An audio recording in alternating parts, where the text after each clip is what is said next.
Evening and welcome back to the Bucket Hat Podcast here live from the Apex Taxi Stadium. First of all, a very happy new year to all you guys listening at home. It's the first one of the year and what an episode we have. Not only have I got Jack Squared with me, but we've also got two very, very special guests. First of all, we'll welcome as always my best friend in football and arguably the best looking man to ever work for Asda, Mr. Jack Walsh.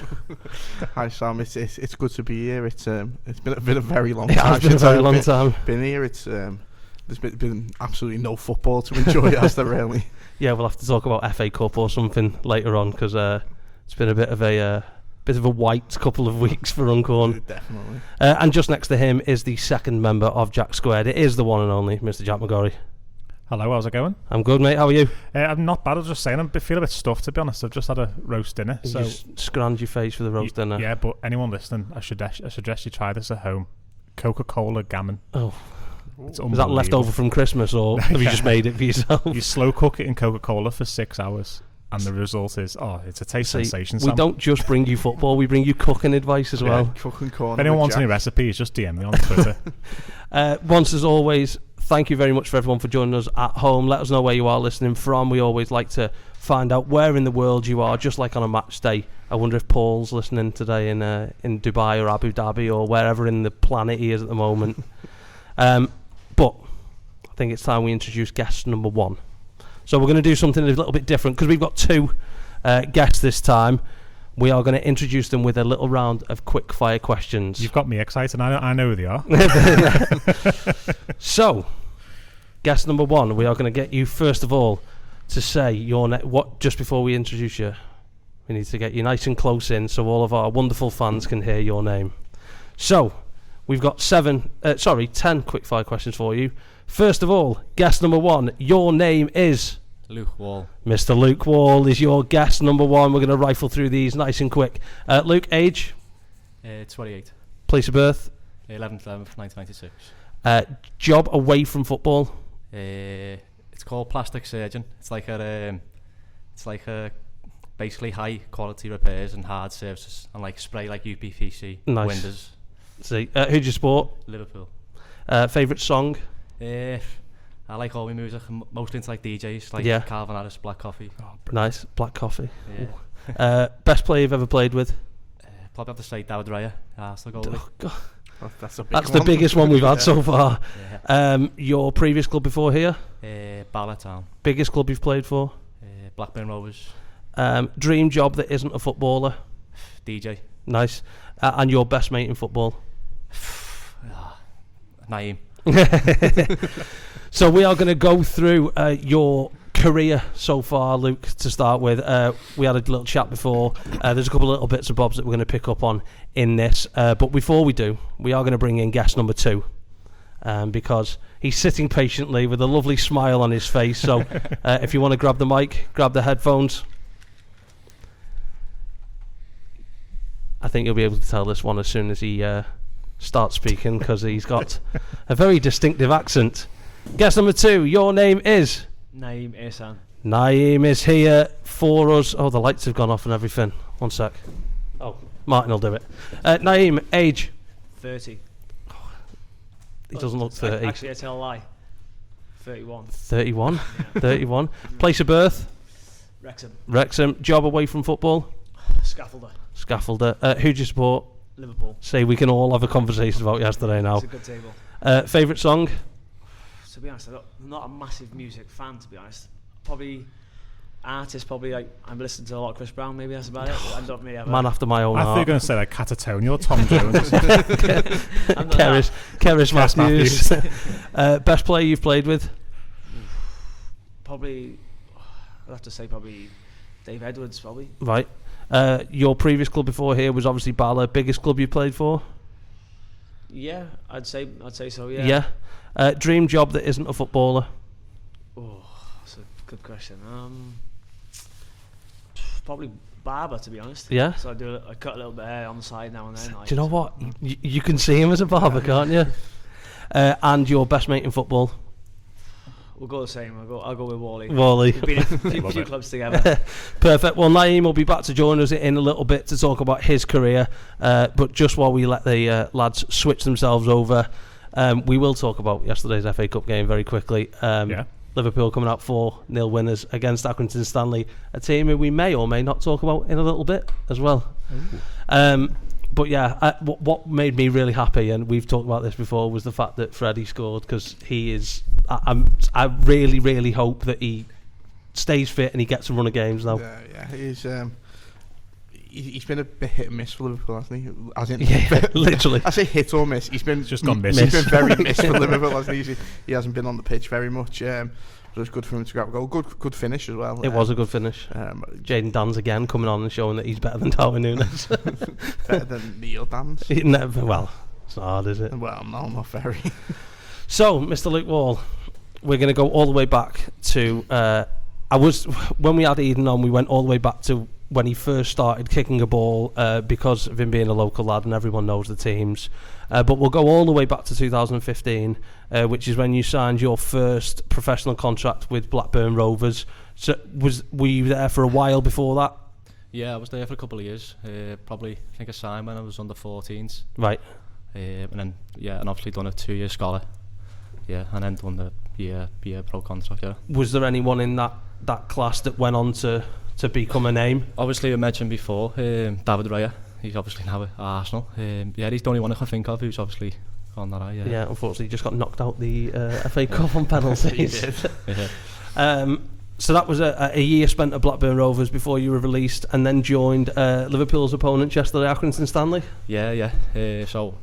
Signed straight for Accrington Stanley for 1 year. Yeah, we spoke before off pod. Seamus Connolly, who was the Accrington captain after Sean Morley went off yesterday, was also the captain when you were there. Yeah, he was the captain back then. Yeah. Now we've done some digging on your Accrington career. You made your debut in August 2016 as a second half sub in a 3-0 defeat to Crewe Alexander in the FA Trophy. In the EFL Trophy, not the FA Trophy, where you came on to replace. Are you ready for this? Current Clitheroe manager Sean McConville. Yeah, so you came on to replace Sean to make your debut. How was that? So that's a professional appearance, isn't it? It was good, to be fair. Yeah, was that home? Or was that? It was at home. At Stadium. Yeah. And then after that, you bounced around a couple of loans, went to Clitheroe, and also Marine. Yeah. Before Marine ended up taking on everyone by the looks of it, and then Tottenham, who should have got knocked out the FA Cup today. Yeah, should have done. And then it was a little journey over the border. That's when your sort of Welsh career started in 2017. You signed for Bangor City. How did that come about? How did you make the shift from English football to Welsh football? When I was at Accrington, there was a player, Gary Taylor-Fletcher. Oh yeah, former Blackpool striker. Yeah, so I got close with him, and I think he was getting the job after he was playing at Bangor. And then he was like, "Will you want to come with me? Yeah. If it doesn't work out, obviously at Accrington, he said, "Do you want to come over there with me?" So obviously, I just went with him. Yeah, got close to him, and then ended up just going there with him. I think he's a witness. I think he is. Witness. Yeah. So that's a fair distance from you, Liverpool. Yeah. But we only trained in it, not far. Trained in Wrexham, so we weren't too far. So it's just the games really. What was quite far. Yeah. We're going to come back to the next point because we're going to talk to both of you about it at the same time. Yeah. So Bangor City, you made 30 appearances in that season, left in 2018, and then you spent 2 years sort of as a bit of a journeyman, bit of a traveller. Yeah. Staleybridge Celtic, Curzon Ashton, Witton Albion, and then a move to Alty and Warrington Town. But Curzon Ashton, you played with someone who you currently play with now, didn't you? Yeah, Ryan Brook, yeah. Yeah, Mr. Brook was at Curzon the same time that Wally was there. And then the bit that we're really sort of going to chew the fat on now, you went from Altrincham to Warrington Town, and then ended up playing for Boca Gibraltar. Yeah, it was just through an agent who I know. He obviously messaged me and said you fancy going over to Gibraltar. So, yeah, like I said, I was bounced off a few teams, weren't really enjoying it, couldn't find my feet, and then when I met him and he was telling me about it, just went for it. Yeah, why not? Was there other sort of abroad chances, or was it? No, not really. Literally just this one in Gibraltar, yeah. Yeah, so you went to Boca Gibraltar, which I don't know whether that's a play on Boca Juniors or a play on the Rock of Gibraltar. Yeah. That it's such a good name for a team, though. Boca Gibraltar. Brilliant name, that, isn't it? Yeah. Go on, Jack. I was going to say, when you were over there, Yeah. I'm just trying to picture the Gibraltar League. Sorry, Yeah. can you hear me properly? Yeah, no, sorry. Do you all play on the one pitch, the whole league? Yeah, the old. I mean, because we struggle with 3 teams on our pitch. Do you know what I mean? I'm just thinking like there's 10 different teams. It's mad. They'll play on like a Thursday. There'd be like 2 games on a Thursday night, Friday night, Saturday, and a Sunday. So they'd space out like that. Groundsman must be unbelievable, mustn't No, it? it was absolutely AstroTurf. Oh, it was fair enough. Astro. Oh, right, okay. Yeah. Wowzers. I didn't know that there was all on all on one pitch. It's Yeah, minuscule. Only Like, small, it's like the size of Monaco, isn't They it? only have Yeah, one yeah. pitch there, to be fair. Yeah, Yeah. it's mad. You might want to brush up on your knowledge of Gibraltar if you come into the quiz night on the 21st of Right, February. okay. just to throw a little one in there. And it was a pretty good start. Scored on your debut on October the 18th against St Joseph's, and then the following week scored your first hat-trick in a 6-1 win over College 1975, which all of these team names just sound like somebody's made them on Pro Evo. It is, it's mad. So say that St Joseph's, that's just a local church team. yeah. But then it went a little bit sour for the club itself. They had some on and off field problems, and they were expelled in December of 2020. Oh, wow. How was you guys told like as soon as it was happening, or did you just find out? It was just we were just getting. It was just like the money, really. Yeah, like we just weren't really like getting paid and stuff. We didn't really know too much what was going on, but it was just like lads weren't really getting paid and that, and we knew something obviously was going on. And then finally, they pulled us in and just said like the club's like going bust. Yeah, it was mad, and like there was a few obviously English lads who've been took over. We were like, what do we do now? But yeah, it was mad, and obviously lucky enough It's so at that point then, before you went to where you went to next, was there offers to come back to England, or was no, it just no, not really, no. And then you signed for. So I think from the little bit of looking into and the knowledge of the Gibraltar League that I've got, Lincoln Red Imps are like the team. Yeah, they're like the team. TNS of Wales, aren't Yeah, they? Like they're like the big ones. They get like Champions League and stuff like that. Like they're like the big guns. Yeah, I recognise the name from Yeah. like I'm sure they've played when some Liverpool have had to big play like games Ludogorets and stuff. And Yeah. Ludogorets, yeah. They played Gone TNS a few times as well. Have they? Right. In Europe, yeah. So even though because Gibraltar's so small, everyone's playing on one pitch. Yeah. Is there a difference in like fan size of like Boca Gibraltar to Yeah, Lincoln Red Imps? obviously Lincoln get like the most fans, do you know what I mean? Yeah. Where all the others don't really get many, do you know what I mean? I'd be mad. Like, imagine going to school and being like, "Oh, I support Lincoln Red Imps," but there's like Yeah. 2 lads over in the corner who support St Joseph. There's a lad over there whose dad played for College 1975. Like, Honestly, it's mad. it's just because it's such a small league. Yeah. It'd just be weird.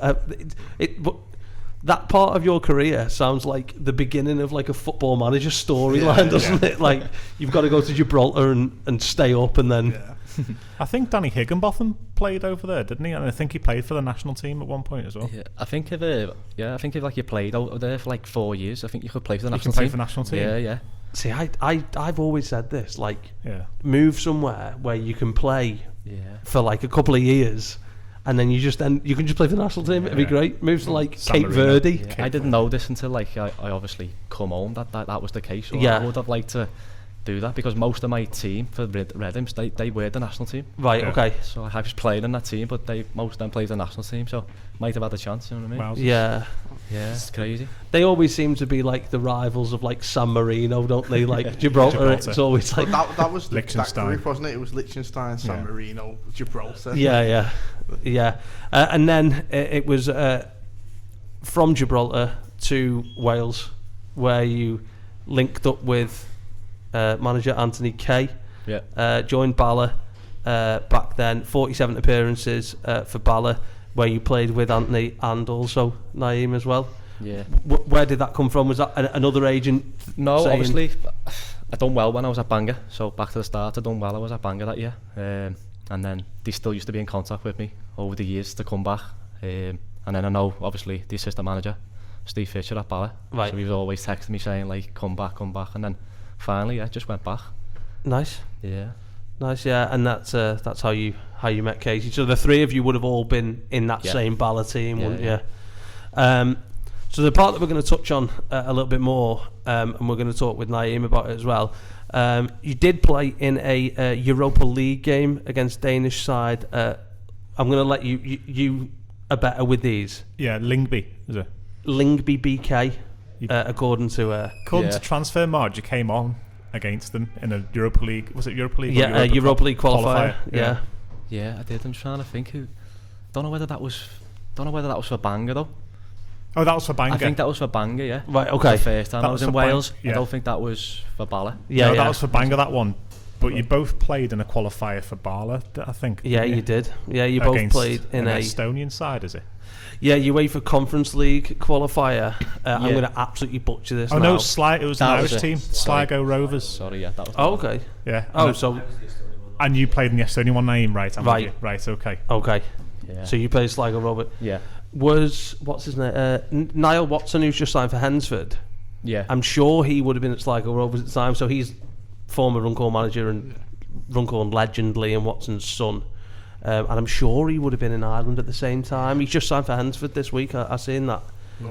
This week, yeah, he's gone and signed for Hensford. Yeah. But he's a very good player. I think he played a little tiny bit here when he was very, very young. Just like Sean Morley, the Accrington captain at Anfield yesterday. He was obviously son of former Runcorn player Neil Worley, who some of the older fans will remember. I think it's a little bit before you two. Yeah. I just remember it because I remember being mascot at Canal Street in like 99 maybe. Oh, yeah, I'd have been crawling still. In yeah. I remember walking down the concrete steps at Canal Street, and Sean Morley was in that game, and then it was ended up here at the Apex. So far, I was trying to collect some of the stats, but they're a little bit all over the place. I do know that you have got 2 Player of the Month so for August and September, which is a good start to your career to take the first 2 months of Player of the Month. How's it been since you've come in? How have you settled in? Yeah, I've loved every minute. Yeah, obviously all the lads are close here.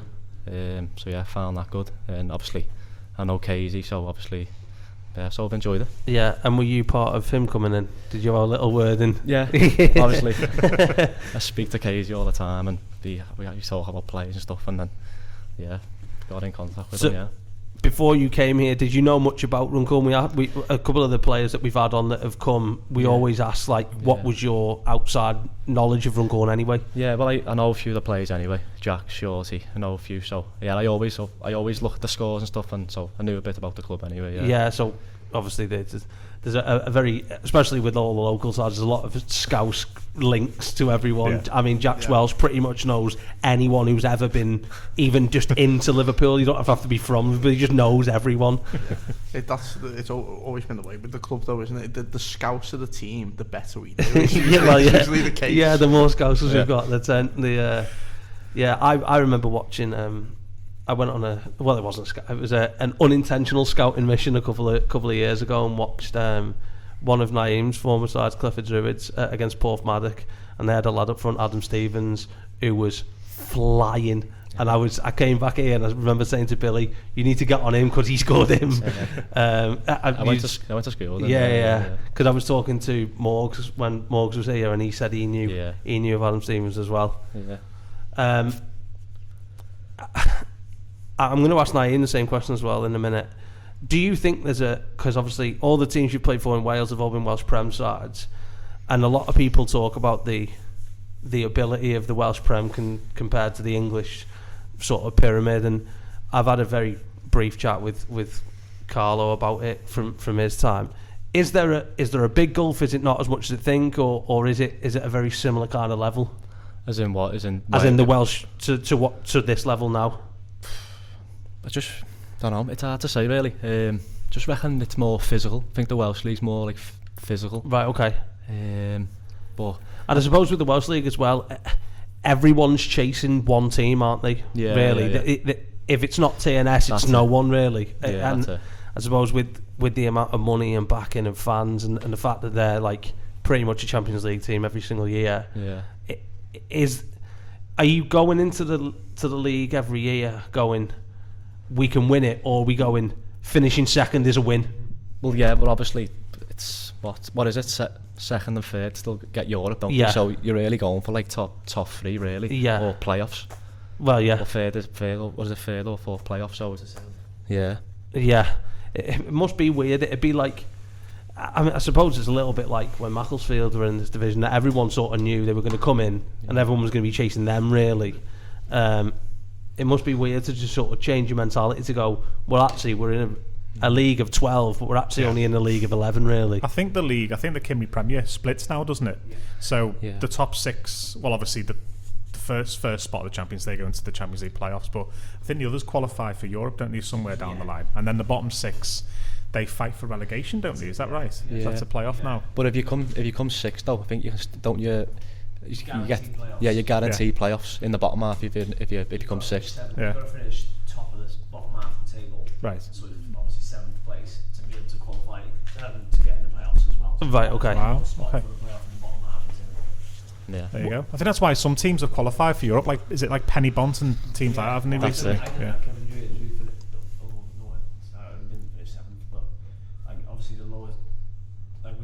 Never really finished in the top half of the table. We qualified because of that reason. But you've always got a chance. Yeah, I think Llandudno did something similar because they did it 1 year. Another former uncle, Lewis Buckley, who was Prescott Cables as well. He played against me for many years growing up. I think he played for Llandudno in that side that went into the. But like you say, TNS just dominated. I think there was a couple of seasons ago, Connors Key won the league, and no one talked about it enough for me. That was massive. That and no one talked about it enough. No. And they actually knocked out, if I'm right in thinking, Kilmarnock in the qualifier the following season for Europe. Don't know how far they got after that, but they actually knocked out Kilmarnock. Yeah. Did they? It's mainly because they're full time. It's, don't know what I mean. Yeah. People training every day. When people are not really, it's tough. You know well, it was exactly the same with Macclesfield, wasn't it? Even though they weren't like sort of full time, they were a hybrid, training 4 mornings a week against teams who were training Tuesday, Thursday. Lads are coming from work, and it was always going to be difficult. I mean, by the looks of things, they're flying like very, very, very good at the minute. Yeah, but they lost twice here that season. Well, they did lose twice here, thanks to a Ryan Brook screamer of a free kick. Sure. While we were talking about the split of leagues, you'll know this because you're into the same thing as me. Yeah. I think the German league have promotion and relegation perfect. The relegation versus promotion game, I think, is the best game of football you'll watch. The bottom team in the Bundesliga play the winners of Bundesliga 1. Yeah. If the Bundesliga team win, they stay up. If the Bundesliga 1 win, they go up and they go down. Yeah. It's so good. I think that's why there's been some shock drops as well. You'll see the likes of Hamburg, who obviously won the European Cup. They're in like the lower division. Yeah. And Schalke as well. They dropped down as well. I think Wolfsburg did at some point. I might be wrong, but I was going to say I thought Wolfsburg had been in there at one point. Like that, but someone in white and green from Germany. All been down there. yeah. Luke, that's the end of your career so far. Hopefully, we'll have another hatful of goals from you when we actually are allowed to play football again and it stops snowing. I mean, it does look a lot better than it did 2 days ago now. So hopefully we'll get a game on in the near future. But for now, Luke, thank you very much for joining us. We're going to hand over to Naim to talk about Naim's career. We're going to take a very short break, so stay tuned and we'll be back in just a couple of moments' time.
Welcome back to the second part of the Bucket Hat podcast, where we're going to be joined by our second guest of the evening, Mr. Naim Arsan. Naim, hello. Hi, thanks for having me. Not a problem. Thanks for coming on a very cold Sunday night. You can do it on a cold Sunday night at the Apex Taxi Stadium.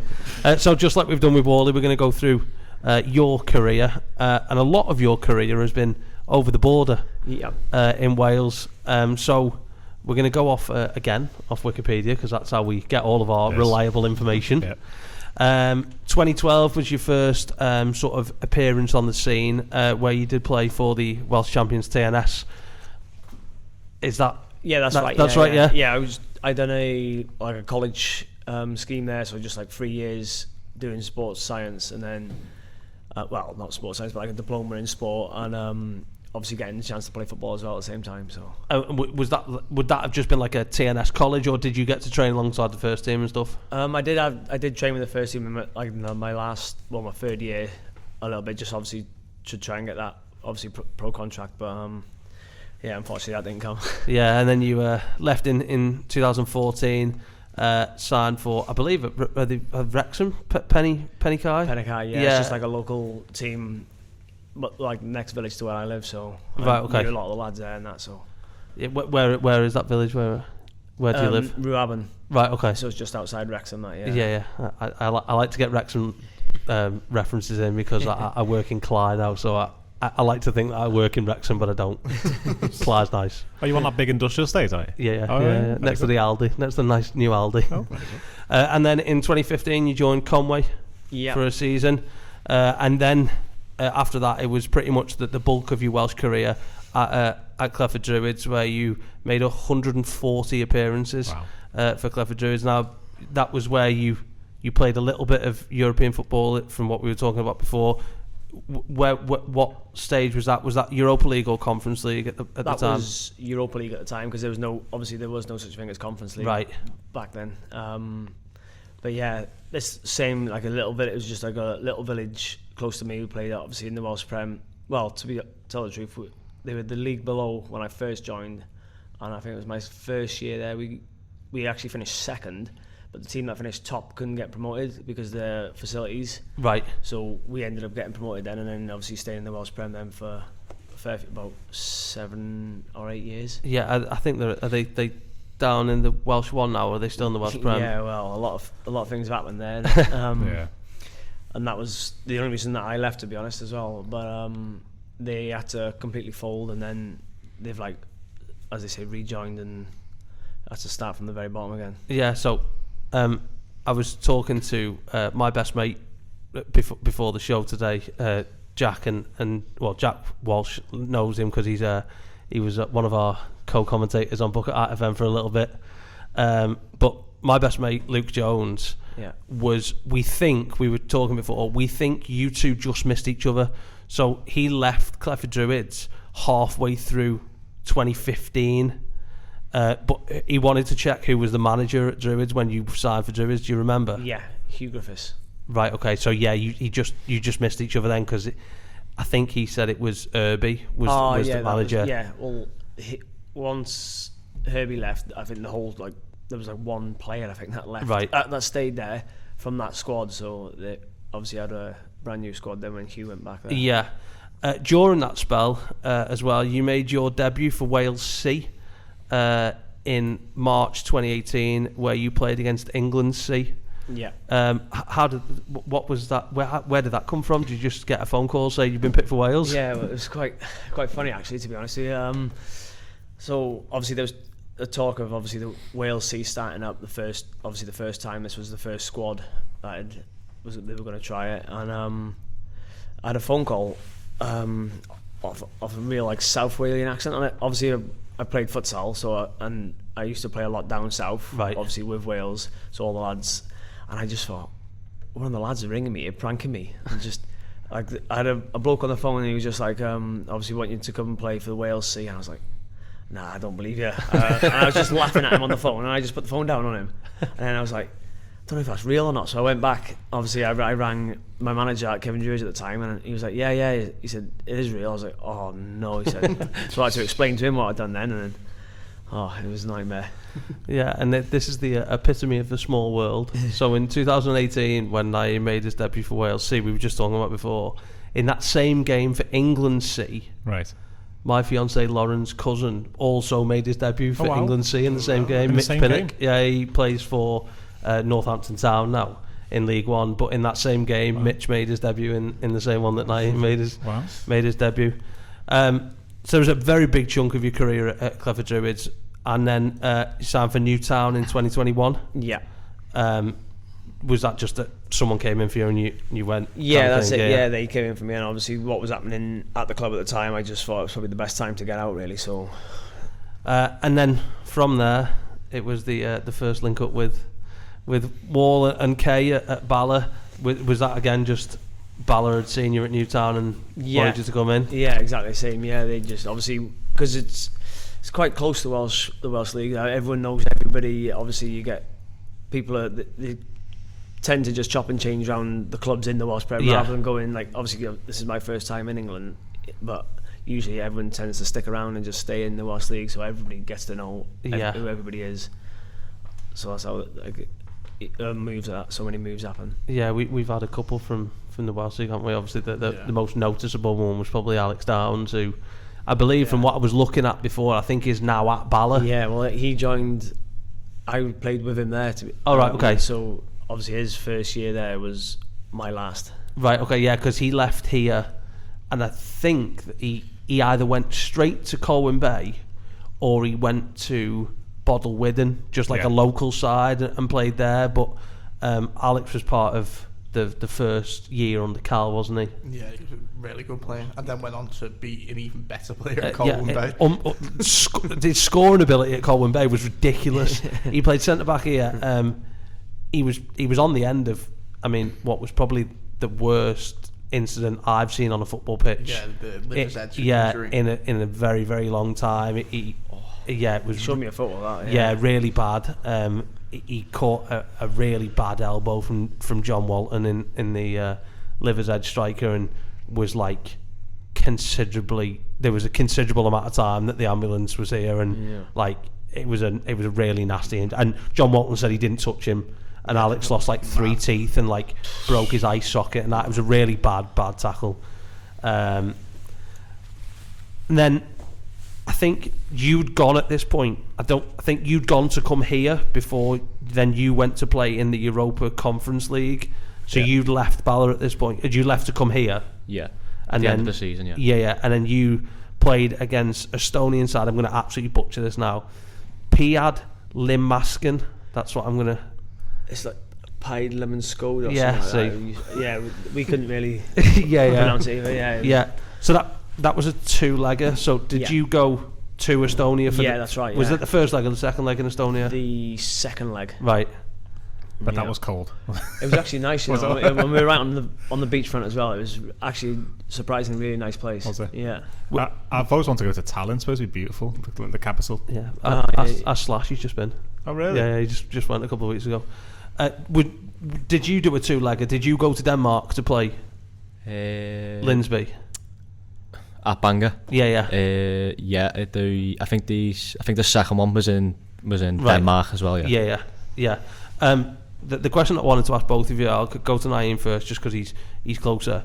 What's the difference in quality like to non-league here, and then and it's not technically non-league over there, is in an international country like Estonia. It'd be technically like their professional level, but what's I know you got beat 2-1 in the first leg, and then drew 1-1 in the second, I think. Yeah. No, well, we won 1-0 in normal times. We went into extra time, right, and then we conceded an absolute, probably the best goal I've seen live, probably. Oh, really?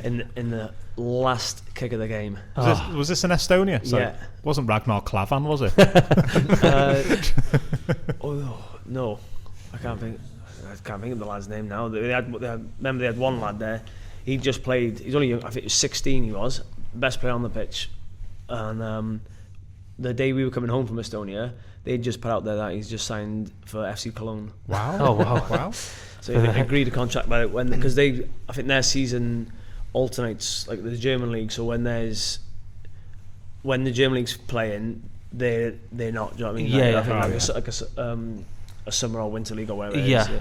Is there a big gap in quality? Like when you played against them in the home and the away leg, is there a gap? Could you tell that they were like would they have been a full-time? Yeah, they were full-time. Yeah, you can tell. You can you go into the game, you know you have got to play your best to beat them. There's no or you've got to have a little bit of luck on your side, because the difference is quite scary, to be honest. Yeah, it's just like mainly fitness more than anything. Do you know what I mean? Obviously, we're working in the day, and they're just they're kicking a ball. Do you know what I mean? So yeah, because I think that the biggest thing that you see, it doesn't really matter in football if you're I mean, it does matter, but I think there was a big example of that this afternoon. I mean, Tamworth took Tottenham all the way, and realistically, if you ask me, I think they had the chance in the very last minute to win it, and I think it was a really big thing to watch a team just play with heart and play with sort of such desire that it didn't really matter about the ability, and then Tottenham had to go and bring like everybody on. Yeah. There's things like we were saying before about Connors Quay beating Kilmarnock as well, but you also seen TNS, obviously they got to the group stage of the Conference League. They playing against the likes of Fiorentina and doing really well as well. Yeah. I remember, I think Liverpool played TNS at one point. They did. That's right. A few years ago, because I remember Gerrard. I think it was his first ever hat-trick for Liverpool. That. I think it was I think he lobbed it over. I think the keeper come out with starfish and he lobbed it over his head. I think I remember that. I think the keeper was an ex-Liverpool academy. Yeah, that's it. Yeah, it was Harrison. Paul Harrison. That was it. Yeah. Look at this. That's why he's got such knowledge. It's unbelievable. It's sad, isn't it? No, it's great. I love it when you pull little bits of knowledge out your head like that. Was it the same for you then, Luke, when you were in Denmark? Was that sort of was there a big gulf? Like Naim said, it's just the full time. I think, physical full time. Do you know what I mean? That's just the difference, really. Yeah, I think that's what sort of won it in the end for Tottenham. Really, I think Tamworth just run out of. I mean, they conceded a gut punch of an own goal to go 1-0 behind. Should have had a free kick before it as well. And then, I mean, after that, when you've got players like Kulusevski and Solanke and Son against a lad who's a lecturer at the college, and the goalkeeper's been up all night because his wife's just give birth. It's just mad. Ball game, innit? But that's the FA Cup. That's why it's so good. Like, you just have to look at yesterday. Like Josh Woods, for example, grown up as like a massive red, goes to every game, all the Champions League games, and then was the width of a goalpost away from scoring at Anfield. Like, it rattled against the crossbar. Sean Morley the same, is a massive red. Like, that must be like I mean, walking out here in front on a match day would be unbelievable to us. Yeah. But like those games that you played in the Europa League and the Conference League, you're playing in stadiums that have got capacities of 10,000-15,000. Like, the two games that you've both played in, were they packed out? Like, are they? Yeah. Boss experience. It is, yeah. Yeah, because it must be one of those that you just live with you forever. You almost feel like it's professional, like you are professional football at the time. Yeah, because you're in that environment. Yeah, I mean, I suppose playing in, especially if you've got like TNS going to Penny Bont on a Tuesday night, you're gonna get 100 people, but going to you go into Denmark and playing in front of like 8,000. Would that be the biggest? I mean, I suppose with yourself, Luke, the AFL Trophy game might have been a relatively big crowd. Yeah, it was a big crowd there, but just to play in games like that must be like. And I think sometimes it depends if the team's up for it more. Like, you've seen Plymouth beating Brentford away yesterday, and and even Everton beating Peterborough. That was a bit of a shock. It was a bit of a shock. To be fair, they can be up for it. They can pull off a shock result. That Morgan Whittaker's a player, by the way. Yeah. The lad who scored for Plymouth, he's a player. Some strike as well, wasn't it? Yeah. And then from there, Naim, you ended up here in October of last year, winning December's Player of the Month. Yep. Which is the latest one that we've done, and also scoring against Widnes to get us a really, really good point. It was actually the two of you that linked up.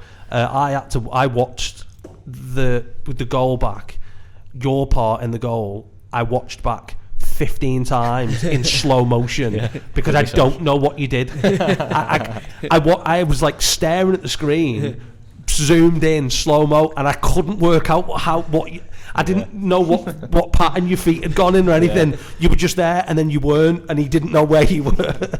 And then we were like giddy schoolgirls commentating over that. And when you received the ball and you spun it, because I was saying, we need someone to just spark a little bit of life into the Runcorn team, and that ball come to you, and then out. It's because I think it's because it looked like it was gonna go out, and you got on the end of it, and then it was like Berbatov at Old Trafford when he flicked the ball off his foot and then just spun and like ended up past the player. And then cracked the bar, comes back down, and then Naim's on the end of it after the ball over the top to just so coolly just put it past the keeper. So I think that's 3 goals you've got now for Runcorn, I think. Yeah, that's it. That one. There was the one that come directly from the corner against Trafford. Yeah, and the penalty. Yeah. You scored. I think you scored on your debut, didn't you? Yeah. Free kick against Mosley, was that your debut? Was it Mosley? I think it was right in front of us, wasn't it? Where he, like 2 minutes in, swung it in went right in. Yeah, went right into the back of the net. I think because Mosley scored a screamer in that same game. Oh yeah. That's our biggest win. Was it? Were you? I was in London, yeah. Oh yeah, you were. Yeah. That was our biggest win of the season so far. That 4-1. Wowzers. How have you found it, Naim? How have you settled in? Obviously, you knew Luke and you knew Casey. Did you know anyone else before you came in? No, I didn't know. Obviously, I've seen that. Obviously, like Carl Clare had played. Obviously in the Welsh system as well, but I've never spoke to him obviously before I come here. But I'm really enjoying it, loving it. Like no, I mean. The question that we asked this to Eden as well, if someone was to put you on the spot and say, what is your position? Because we've seen you play left wing, we've seen you play left back. I mean, I think a lot of people will say when you play left wing, you're like really direct and explosive, but when you play left back, you're really solid as well. But what would you say is your position? Like, probably haven't got a favoured one, but I'd probably say if someone asked me off the bat, I'd say left back. Probably because that's the position I've played the most in, like, obviously the last couple of years. Yeah, because when I was looking on Transfer Market, there's like a graphic of the amount of times you've played in a certain position. Yeah. And by the looks of that graphic, there's only centre back, goalkeeper, and striker that you haven't played. Yeah. By the looks of things, you've played everywhere else on the pitch. Yeah, that's right. Yeah. I don't think I could see him in that though. No, definitely not. Don't want to see that. Or centre back. No, maybe not. I'm going to ask you the same, because when you first came in and I spoke to Casey, he said to me that you were an attacking midfielder. Yeah. Is that what you would say? Would you say you're a 10 in the modern day, or? Yeah, listen, anywhere really. Yeah. Left, right, or 10. Yeah, any of them. Just anywhere in that front sort of 4 kind of thing. Yeah, like I said, the last 2 years I've played like on the left. But I played on the right a couple of seasons, and then just anywhere really. Yeah, but I do like the 10. Yeah, I suppose just get on the ball really. Yeah. I suppose with a left foot like yours, playing on the right can benefit you, because you can come in and shoot, but then being on the left as well. I mean, I think you two and Eden are the only sort of natural lefties in the squad, and I mean, you and Eden normally play down that left hand side, and you'll sort of drift onto that left hand side. Yeah. I mean, we've seen it before when we had like, I mean, Kev Tavi was sort of a bit of everything. He could use his right, left, knee, thigh, shoulder. Like, he just was Kev. Do you think that there's a difference when we play a right footer on the left and a left footer on the left? So I personally, like, if I was the manager, I'd like my wingers to cut inside and take a chance themselves. But alternatively, if they can whip in across, they can whip in across, can't they? I mean, these two can whip in across as well. We've seen that plenty of times already. I mean, you're, especially you, Luke. Yeah. You from sort of early on in your Runcorn career, you've got that kind of like De Bruyne-esque, like you like to cross early, and getting behind. And when you've got a player like Ryan Brook who's so strong in the air, it must be a winger's dream to have someone like that in the middle of the box. Yeah, no, it is. we'll end the first part there, but Jack's gonna go through some questions that we asked to all of our guests. So we'll do Naim first because he's got the headset on and everything. So not a problem. We'll head over to you, Jack McGorry, for your Jack's questions. Being unprofessional, I haven't even got them ready. Right, okay. Sorry, I did spring that on you a little bit. No, it's all right. It's absolutely fine. Can you guys hear me all right, by the way? Yep. I've gone deaf in my right ear. Don't know why, but yeah, don't worry about it. I've got you covered. Not like physically. I mean like the headphones. yeah. Okay, Naim, are you ready? I think so. Put the intense music on, please, Sam. Okay, so the first 4 are football questions. The next 4 are like non-football. Okay, so what would you say was your favourite or best moments in football throughout your career? Oh, is it getting called up for Wales? See? Well, that's it. Because you thought it was a joke. Yeah. It was, but then I didn't. Obviously, with not starting the game, it almost like puts it back a little bit. You know what I mean? But when you walked into the changing rooms, was the kit there ready? And yeah. Like, I would have been seeing the England kit there for me. I would have been like, oh, this is mega. Even if it's like, Oh, that's it. Yeah, it was very professionally run like that. It was good. But probably winning the League Cup at Bala probably. Oh right, okay, at Bala. Okay. And who did you play in the final? Connors Key. Were you in that that side? Yeah. Okay. Sorry, I'm just noting that down. I like to keep a database of this sort of stuff. Yeah, you put them all over the place, don't you? Data protection, and I will have to get you to sign something later on. Okay, so best player you've played alongside. Who did you mention before? Sorry, Dave Edwards. Who's played for Wolves? Yeah. Oh, Dave Edwards. Yeah. He scored a cracking free kick against Liverpool once. I remember it. And got rolled back to him from the free kick, and he chipped it up in it a half volley. It was in the Doritos Wolves kit. Was it? Yeah, classic. When they had like Ruel Fox playing for them. Ebanks Blake was in that same side as well. Yeah. Favourite all-time footballer? Got to be Messi, I think. Messi. Yeah. It's gone different. That wins the debate question then, Messi or Ronaldo. It's never a debate for me, that. Casey said Ronaldinho, and so did Eden Gums. Oh, it's not a bad shout. Yeah. The thing is, though, you can really see the influence that Ronaldinho had on Casey's career. It's like mirror image, isn't it? That's tickled me. That best favourite goal you've ever scored? Oh my god. I haven't really scored that many important goals, but I don't really score many. You ever scored and I thought, hang that in the Louvre? His penalty in the shootout the other week. To be honest, I don't think I've got one of them for you. Not without taking too much time to think about it anyway. Have you ever scored like a beaut of a free kick or something like that? Or I scored not a bad one actually. Yeah, for Bala against Penabont actually. Yeah, one of the lads was standing in the wall and he was just trying to give me some abuse, and I just stuck it straight in the stance, and I was just like, that felt good. yeah. Did you go straight up to Martin Keown style? And we won as well, so it made it a little bit better. Right, next 4 non-footy. So we've got food heaven or food hell. So what's your go-to food? Like, what would you be your best meal you could have? Food heaven, and then what's like something you'd avoid completely? Food hell. I do love a Nando's. A Nando, really? Yeah. Yeah, anything chicken. I can't get enough of chicken. I have to call you Nando's Arsan. Food hell. Whoa. Probably just some sort of fish, probably. Oh really? Yeah. Not fan of seafood, no. Nah, no seafood for me. Not a sushi fan. I could depends. Obviously, unless there's I wouldn't have a salmon sushi or something like that. I'd have maybe an avocado sushi or something. Okay. I don't mind that, but I was going to say I could put fish down. That sounds quite general. That.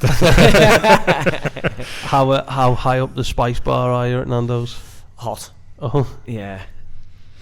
We've also got. The next question. Yeah, sorry. Favorite movie or TV show or both? Favorite movie? I have this all the time.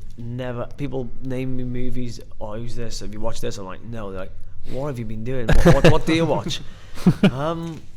Favorite movie? Probably something daft. Maybe like I don't know. Happy Gilmore. Step Brothers or something like that. Yeah. Classic. Yeah. There's nothing wrong with that. That's a good shout, isn't it? Step Brothers. Yeah, I'm a bit of a. I just like watching comedies really, rather than no horrors, nothing like that. No, that's fair enough, isn't it? I can't stand the horror, to be fair. No. What was the other? Favourite TV show? TV show. See, Wally's got an advantage here because he's had all he's the questions. having time to think now, isn't he? Yeah. He's thinking to himself, I've got abuse here. You've got me on that one, I think. No, it's alright. We can stick with just movie if you want. Yeah, and if you want to, if you think of anything later on. Fire it in, Fun fact, so something we may not know about you or a claim to fame, something like that. Or have you got any hidden talents or anything? Do you do like an unbelievable Michael Bublé or something? Well, to be honest, on the night out that we just had on our Christmas night out, we were watching the Fury fight, and I started just pretending to be the presenter down the mic, and yeah, so I get hammered for that now. Like, I'm going to put that down. Commentator. What's his name? What does Jax call me? Him off Madagascar. What's his name? The one that does the voiceover on it. What, the Penguins? No, I've never watched it. I haven't watched Madagascar either. No, I haven't either, but I had to Google it to find out what he was calling me. Okay, there's another one to add to the short list of players that will one day be a commentator on Bucket FM. One of two. One of two, yeah. Right, so I've just put you'd probably be quite good on like presenting something or commentary. Then would that be or would that be? I thought it would be like it wouldn't be like for me, to be honest. Yeah, I thought I don't know, I'd get a little bit nervous. Or, would you? Yeah. Yeah, they were both panicking before we started. Yeah. Both in naturals though. Interviews and stuff. That's going. And your go-to karaoke song? Don't know if that's something you normally do. I know you weren't that fussed on music before, but I've obviously if I have to do an initiation, I usually do the script, The Man I Can't Be Moved. Okay, good shit. Banging song, great song. Hence for the way. Yeah. We'll have to get some initiations. I think you both do an initiation. I don't think you've done one. Yeah, I don't know. Is that the end of Jack's questions? That's the end for Naim. Thank you very much, Naim. Cheers, thank you. Perfect. While we hand over to Luke, little movie TV recommendation. We talked about ones in the last episode. I've just started Squid Game 2. Any good? Very good. I've not watched the first one, the first season. Yeah, if you just give it the first 2 episodes, yes, exactly. It gets a lot better. I think it's better than the first series. Do you watch it subbed or dubbed? I watch it dubbed. Yeah, I know. Yeah, I do watch it dubbed. I can't read quick enough. Write some stuff down. Yeah, I suppose you can't when you're eating your tea. You can't. Yeah. Eat your tea and watch, can you? Yeah. So in the hot seat now, Mr. Wall. Over to you again, Jack, for Jack's questions with Mr. Luke Wall. Thank you. Dramatic music again, please. Do. Thank you very much. Luke Wall. Are you ready? Specialist subject. The life and times of Luke Wall. So, Luke, favourite, best moment in football? Probably signing my first professional contract, yeah. Sign a professional contract for Blackburn. Yeah. They must have had some players at Blackburn then. 2005 within Prem back then. No, I think they were in the I think they were in the Championship by then. Yeah. I was going to say, was Morton Gamps Pedersen still there? Jordan Rhodes, Rudiger. Oh yeah. Yeah, Rudiger's dead. It's Cardiff. Jordan Rhodes was really good on Football Manager. Just before you go on to question 2, I didn't delve into it as much as I should have probably. You mentioned David Raya before. Could you see even then that he was going to be like a top level? Because I mean, in my opinion, he's probably top 3, definitely, if not top 2 now. I think Ederson's. I think him and Ederson are probably on a level where it's pretty close. I mean, I'm still always going to back Alisson to be the best, but I think they're pretty close. Could you tell even then that he was going to be good? Yeah, you just knew. When we done possession, he'd like play outfield and you couldn't get the ball off him. Like his feet were a joke. And from that early age, he just had that, like the zing on the side volley. He just had that from day one. Like. Yeah, just you can tell with some players, like you look at him and go, he's going to be. I mean, we seen one yesterday in the Liverpool game. That Rio Nagoma. He's got a big future ahead of him, I think. Best player you've played alongside. Who did you say before? Sorry, Luke? David Raya, Raya, yeah. David Raya, sorry, yeah. Got 10-second memory, apparently. David Raya, okay. Favourite all-time footballer? It's got to be Steven Gerrard, hasn't it? Steven It's Gerrard. got to be. That's the first proper answer we've had. It's the first correct answer we've had since we started doing this section. Mine would have been Ronaldinho, to be fair, though. Absolutely love the fella. No, God no. Steven Gerrard It's the gave man, me he's the man, moments that I'll never forget You for can't the look past rest him, of can my you? life. It's the man. Best favourite goal you've ever scored? That's a tough one now. Best favourite goal. I reckon a few years ago at Curzon and Ashton, it was a Brookie. It was like it's the Manchester. It's a Manchester like FA final. Don't know what it was called, but I think I can't remember who we played, but I remember scored a goal. We won. I think we won 2-1. Like a senior cup. I think like it was Manchester Senior Cup. Cup. It was like, the final. Yeah. Who were you playing, Luke? Sorry. I can't remember who was it. I think it was could have been Mosley Okay. in Manchester. It was the final, and I remember it was 1-1, and I've like got it from like the halfway line and went on a good run and scored. And we ended up winning. So that was like probably my favourite one. What's been your favourite run goal? I mean, there's two really that stick out. There's the free kick against Mosley, and then there's one. It's got to be the other one. That's against Collington, was it? Congleton. Collington, I remember. I think you were definitely on comms with me that day. I remember the Congleton one. Yeah, it was. Do you know what? That's probably one of the best goals I've scored. Yeah. It was a thunderbolt. Yeah. Rightio. Non-footy questions. So, what's your food heaven and what's your food hell, Luke? Food. It's got to be a Chinese, hasn't it? It's got to be my favourite. What's your order? I had one last night.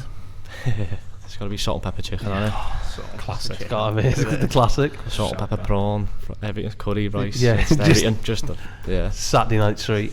Got to be. I'm going to note that down. I've just put Chinese, but I'm going to put salt and pepper in brackets. Anything. Food hell. What are you going to avoid like the plague? It's an hard one because I like everything, to be honest. Just a foodie. I'm just a foodie. I just like everything. Anything like calamari or I don't know, like a lot of people don't like aubergines, do they? Like I I don't think I've ever eaten an aubergine. Yeah, like my ultimate no is anything of tuna of any kind. Really? Tuna steak. See, I love tuna in it. fish, Like beautiful tuna. Tuna and sweet corn sandwiches should be banned from every shop in the world. Like, they're the worst thing. When I was a kid, we talked about this before. When I was a kid, Slash used to chase me around the house with a tuna butty because I hated it that much. He'd chase me around the house with tuna butties. Like half open, like and put them under my nose so I had to smell tuna. Yeah, it was awful. What would you say then, Luke? What would you avoid?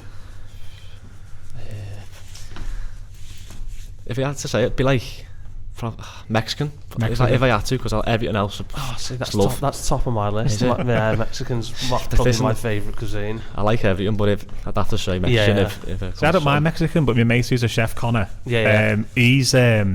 he says Mexican food is literally just the same, but just redone in different ways. And I thought that's actually a very good point. It is, isn't it? Yeah, I mean it's just a chicken wrap, innit? Just with a bit of spice and some peppers. That's all it is. Sometimes got the sauce on top. Sometimes it's got the sauce inside. Yeah. That's either enchilada or a burrito.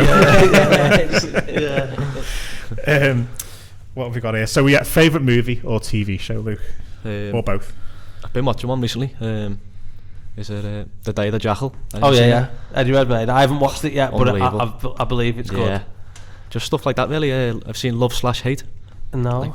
Like series, about like the Irish. Another one for your diaries. We talk TV all the time. I just love my series. Like, you've seen Suits?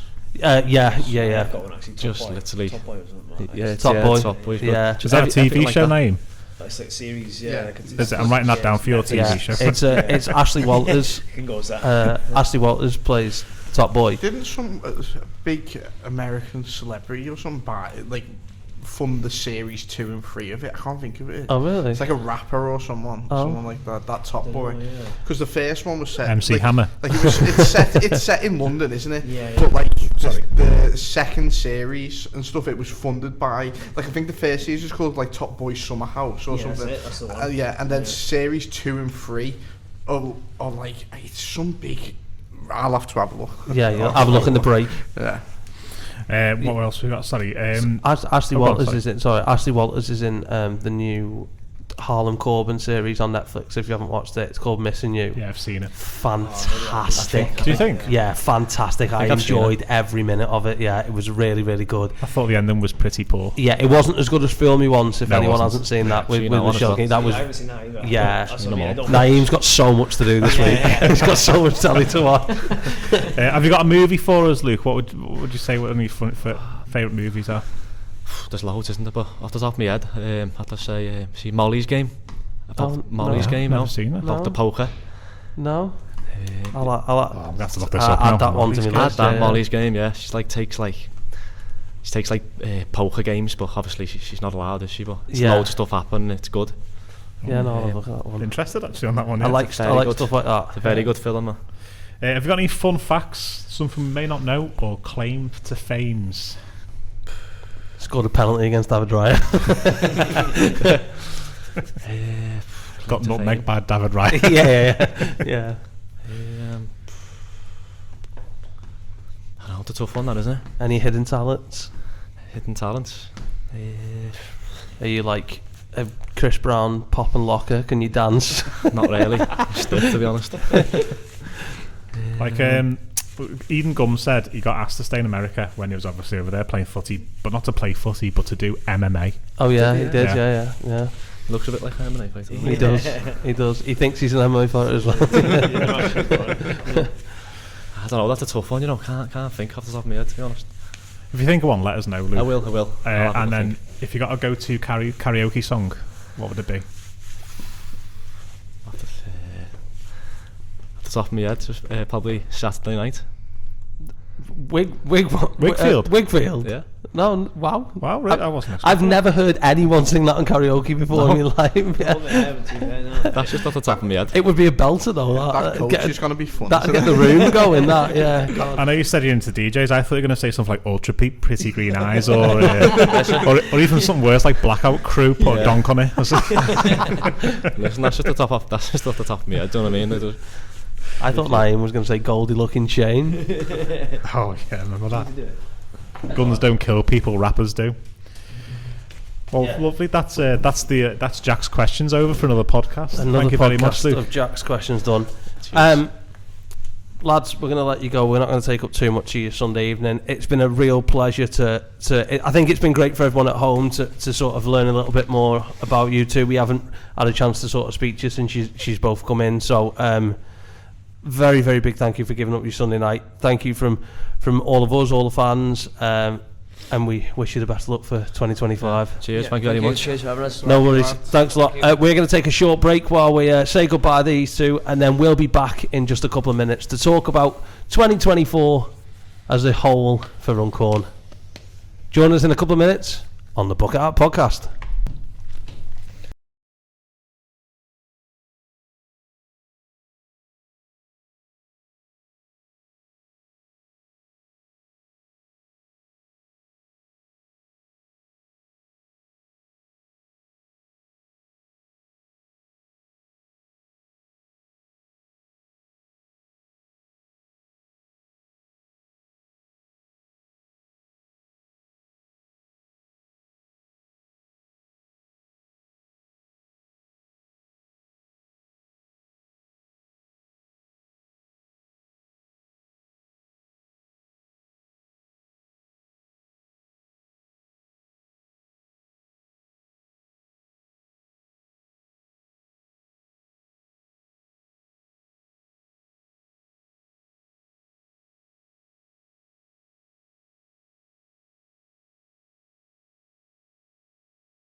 Bucket FM podcast. It's just myself and Jack Squared. What are two lovely boys, eh?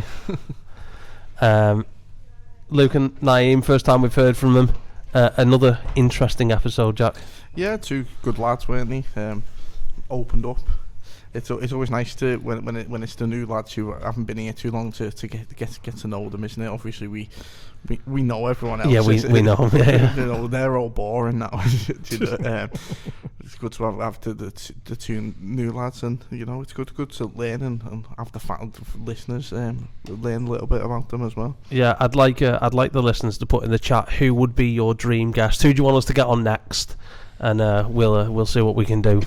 Eden's on a hat trick. I think if he gets one more, he'll be on a hat trick. Yeah, he may as well become a host. Yeah. Who would you like to see on the podcast, Jack? I would like to see on the podcast. I'd like there to be. I don't know. There's quite a few I'd have, to be honest with you. I'd like Jack Welsh. Yeah. Yeah. God, that'd be a. We'd have to put subtitles on the audio for that Jack one. Cubed. Jack Cubed, yeah. I mean, we've never had him on the podcast, but we've heard enough from Ryan Brook that we don't need to have him on the podcast. No, everyone's heard enough about him. I don't think mine would be. My dream guest isn't a current player.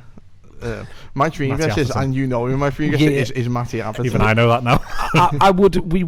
I would like to explore the opportunity of maybe getting one or two past players on and talking about their time at Runcorn. I think with him being Mr. Runcorn, I think with him obviously the all-time record, I think he's one that you could he'd do it. Do you know what I mean? Like, yeah. It's not like we're going back to someone who's played a handful of games or none of that, is it? It's like we're not asking Clive Brown to come on. So I reckon that he's doable. I think in the current team, I think it'd have to be our boy himself. Yeah, I can promise you now, you've got more chance of getting Mahatma Gandhi on the Bucket Art podcast than you have of getting Bucket Art FM's very own Peter Wiley. Mummy Wiley might come on. I mean, we've got more chance of getting Wiley's mum on than we have of Peter Wiley. Well, hopefully the lads that we've had on so far can obviously go back to Peter Wiley and Adam Mosley. It's not that bad. Adam Mosley, another one who keeps bottling it. Yeah. Mark Doyle would like to see Bailey. Yeah. Would be an interesting one because we could talk a lot about the Tottenham game, obviously. And I can talk about the Birkenhead connection. Yeah. I think he's played against Tottenham twice actually, Bailey, because I think he played for Tottenham for Tranmere yeah, he did, yeah. in the when they got beat 7-0. But I think Harry Kane scored 4 or something. So I think he's played against Tottenham twice. I don't know if he started, but he was definitely in the squad. Yeah. Obviously, I have ties to Tranmere. My cousin used to play for Tranmere. He did. I think he's a Barrow now. Do you know when it's like non-league and it just ends up absolutely anyone any week. John Wakefield would like to see Kev Towie. Which is achievable because I still speak to Kev now. Yeah. Still speak to a certain guy who was that good at football that he got a turn named after him.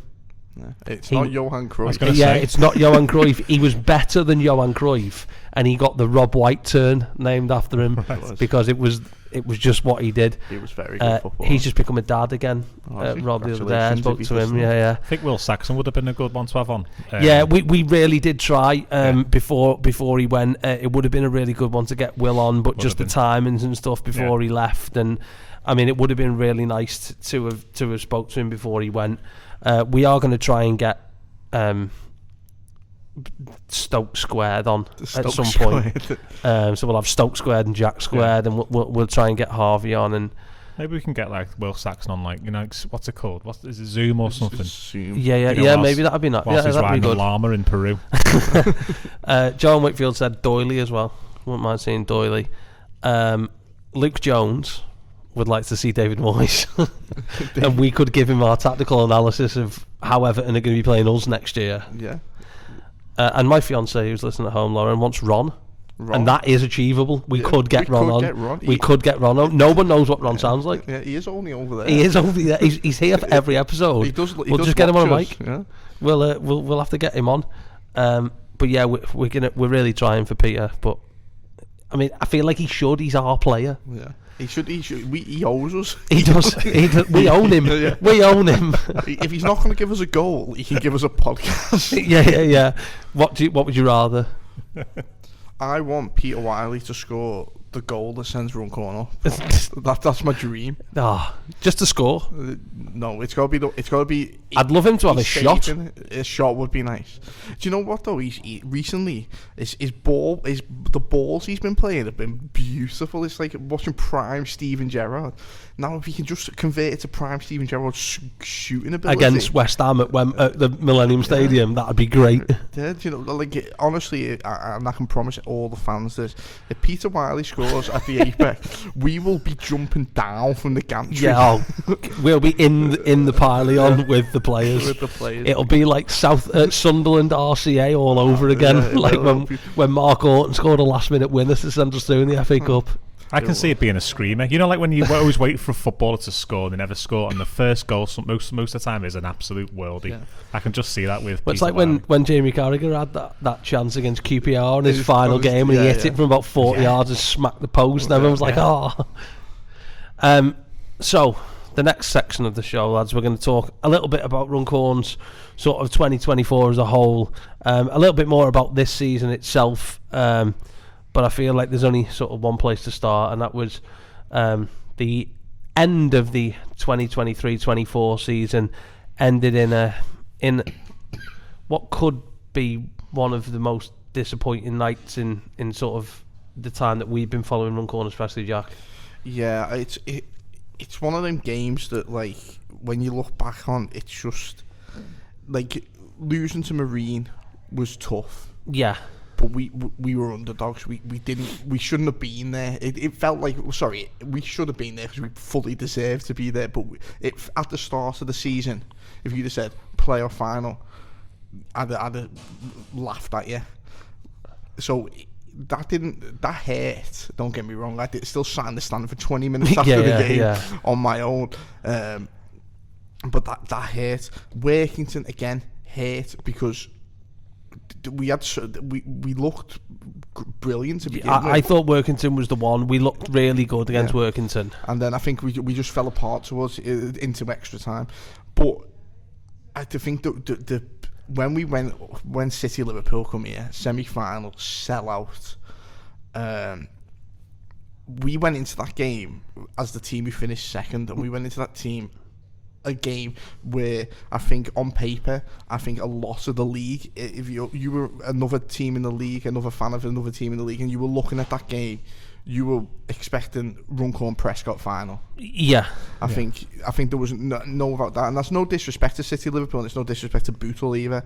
In the other, but I think if you looked at the table and the teams across the 4 teams across the season, you would have nailed on Runcorn Prescott final here. Well, I think that there was a bit of sort of what people were calling a dress rehearsal a few weeks before, and then there was the game on Boxing Day 2023 that at Valerie Park or whatever they call it now, that was a real good game, and you could see during that game that it was, these are the 2 teams that are probably going to be in and about it at the end. Yeah, and then I think because of that expectation, I think myself included, and a lot of the fans, we built it up. Like, I think maybe we got a bit arrogant.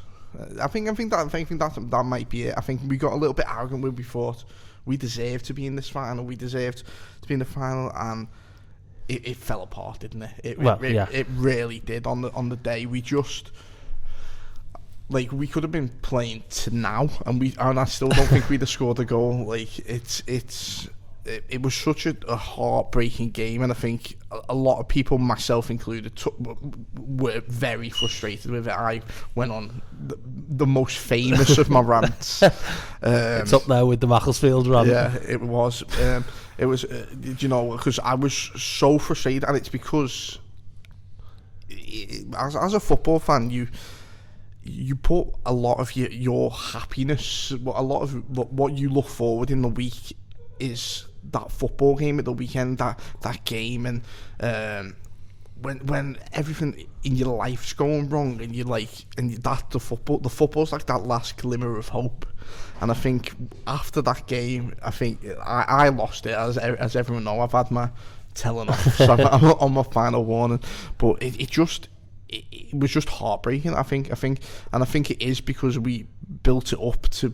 I think we got to. Me personally, I think I was too arrogant in thinking that we deserve to be in the final, and I think that's why it hurt, because I'd convinced myself when I come here that I was like, come here Tuesday, and I'll see you on Saturday, Sam. But it didn't work out, and I think that's what hurt. And it was just on the day, I think we got it tactically wrong. I think it was tactically wrong, but again, Liverpool got it right. They knew the weaknesses. We played them just a couple of weeks before, 2 weeks before, 2 or 3 weeks before, and they played the exact same way, and they knew where our weaknesses were, and we just couldn't handle it. So it was tough, and I think it's probably, that game is probably the hardest game I've ever watched as a Runcorn fan. I think it's up there with the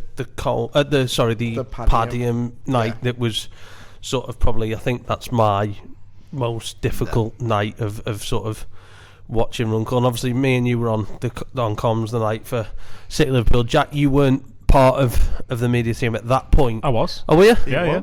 Oh, was he? I was doing text commentary. He was on text. Oh, right, okay. How did you? Although I was see that one? Still relatively new, yeah. But I agree with what Jack's saying. I think we went into it thinking there was a lot going for us. But I think when you look at it now, we had that game at home, and we would have been in the final at home as well. Yeah. So I think that was another thing.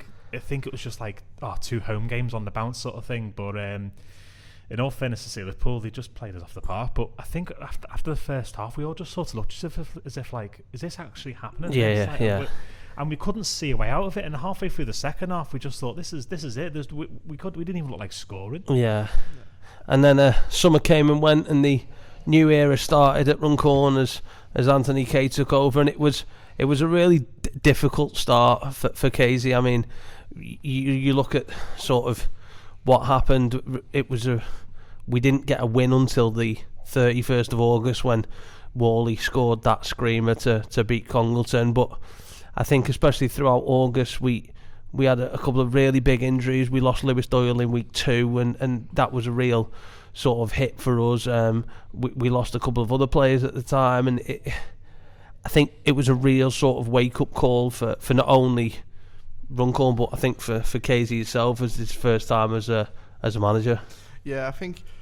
Listen, I think Casey himself, he's got my full backing. But I think that at that point, and you could understand like the fans' frustration. I think around that point where it looked. We've gone from a team who were second to a team who were, I think, at one point second to bottom. Yeah. After but when in terms of competitive games, it was like within 5 games, we've gone from second to 20th. Yeah. And it was tough, but I think also like you've got to take especially me and yourself as board members as well, is you've got to take the emotion out of it a little bit as a board member, where you've got to look at it as look at the bigger picture. Yeah. The injuries, there was stuff. The injuries weren't helpful. There was a couple of players who were out. We didn't have a full strength team, and I think what helped a little bit was the pre-season. We played better pre-season than we have in other pre-seasons. Yeah. Where you could see glimmers of the football that wanted to be played, and I think that was what helped, like, us have faith that Casey could turn things around. And I think the initial games they were tough, and I think.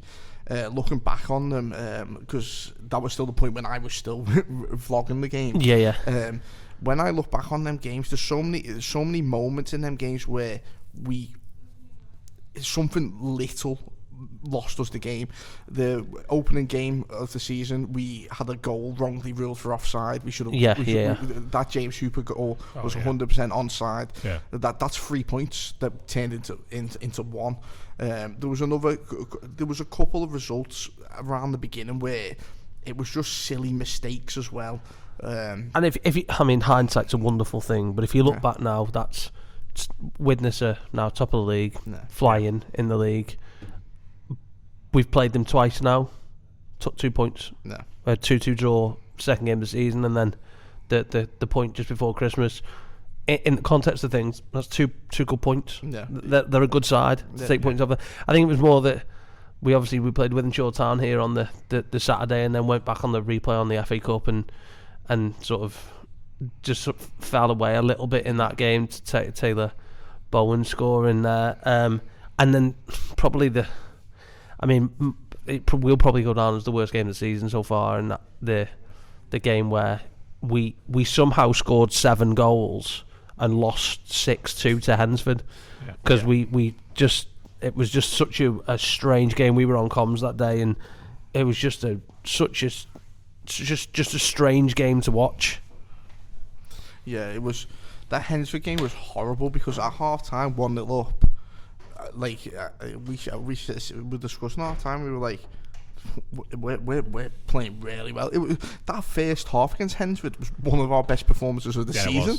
It was. If a football match was 45 minutes, that was amazing. I think that they scored 4 goals in 20 minutes, 56, 59, 64 and 75, and then Zidane Sutherland came on and sort of put the final 2 nails in the coffin. I think, if I remember rightly, Sam Barrett scored a screamer that day, and it just didn't get talked about because it was the one that made it 5-1, 5-2. Sorry. Yeah. It was tough, but you weren't even with us that game. I was up in the gantry on my own. On your own, because we were on the outside. Oh yeah, we were on. Yeah. And I had the lovely girl from the media team celebrating every 5 minutes. yeah. Who took me seat, by the way. And then it continued to be a little bit of a difficult trip until we sort of started to put a little bit of a run together. The back end of September, we beat Vauxhall Motors 1-0 at their place.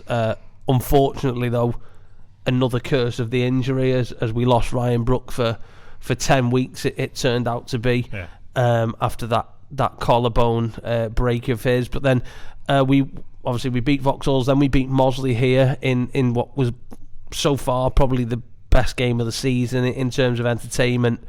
The 4-1 victory, where obviously Luke scored after like 2 minutes, and then Mosley scored a screamer straight, like, great goal. I think I still put it on all the intro videos that we've got because it was such a good goal. And then we went to Hanley on a Tuesday night, which was the first time in the season that we hadn't done comms because we just couldn't do it.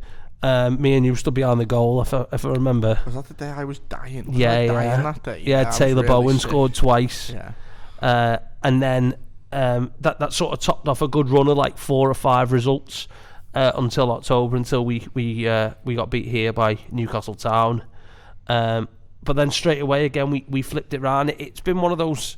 It's been especially crazy. From sort of mid-October, it's been like we haven't really been able to sort of kick on that consistency of getting results. Like we went to Atherton Calls and won 2-1 on the Friday night, which was a really good game. I mean, in the grand context of things, that game could have probably been 5 or 6-1. I think Adam Morgan came on for his debut and had like 3 real good chances as soon as he came on.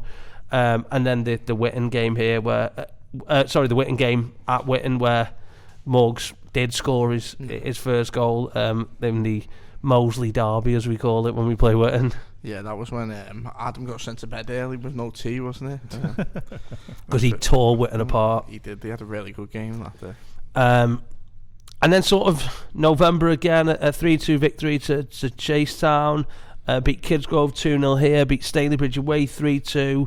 And then the real sort of anomaly in that whole run was the day we went up to Clitheroe and played at the Eco Giant Stadium, where, I mean, if it wasn't for the fact of 2 players, I think it would have been a lot closer. But that day that Vernon Parney just just tore through us that day. Yeah, him and I can't think what the other lad's name was. I was just trying to think about it then. I know that's why you said Party, because you couldn't remember the other guy's name. Emmerich Polly. Polly.